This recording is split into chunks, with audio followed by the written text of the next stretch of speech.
Hello everyone, स्वागत है आप सबका मेरे यूट्यूब चैनल इंग्लिश हंटर पर।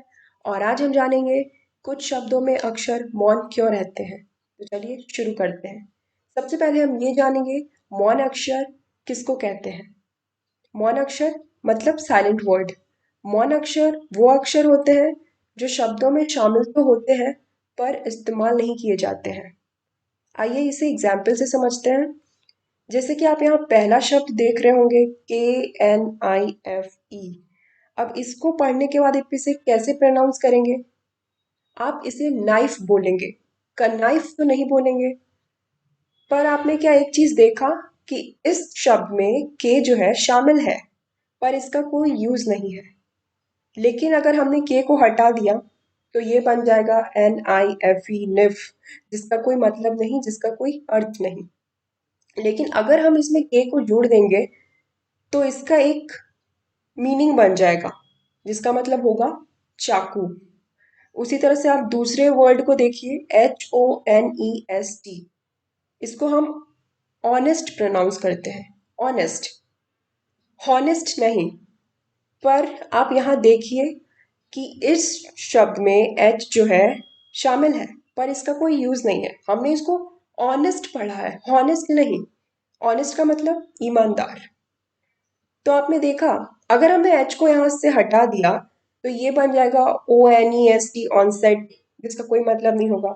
लेकिन अगर हम एच को जोड़ देंगे तो ये एक नया शब्द बन जाएगा जिसका मतलब होगा ईमानदार।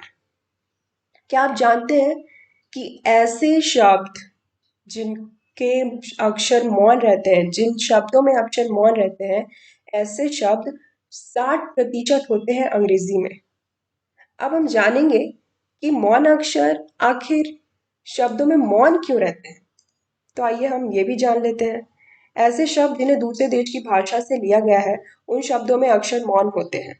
जी हाँ, वो शब्द जिन्हें दूसरे देशों से लाया गया है उनमें अक्षर जो होते हैं मौन रहते हैं। जैसे कि यहाँ पर आप एग्जाम्पल देखिए, ये थर्ड एग्जाम्पल TSUNAMI, इसको हम क्या पढ़ेंगे? सुनामी। और क्या आप जानते हैं कि इस शब्द को कहाँ से लाया है? इस शब्द को जापान से लाया गया है। ये जापान का शब्द है, सुनामी।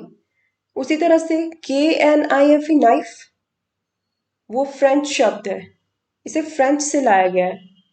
तो ऐसे शब्द जिन्हें दूसरे देशों से लाया गया है, लिया गया है, उधार लिया गया है, उन शब्दों में अक्षर मौन रहते हैं। तो मूल रूप से मौन अक्षरों का काम होता है दो शब्दों के बीच में फर्क बताना जिनका उच्चारण एक जैसा होता है।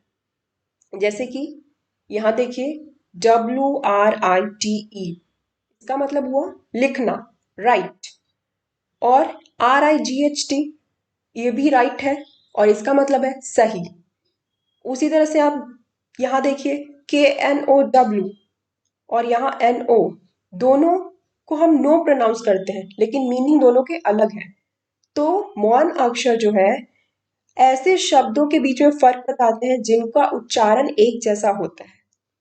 अब मान लीजिए कि यहाँ WRITE, ये राइट का मतलब हुआ लिखना, लेकिन अगर हम इसमें से W हटा देंगे तो क्या बन जाएगा? कुछ भी नहीं।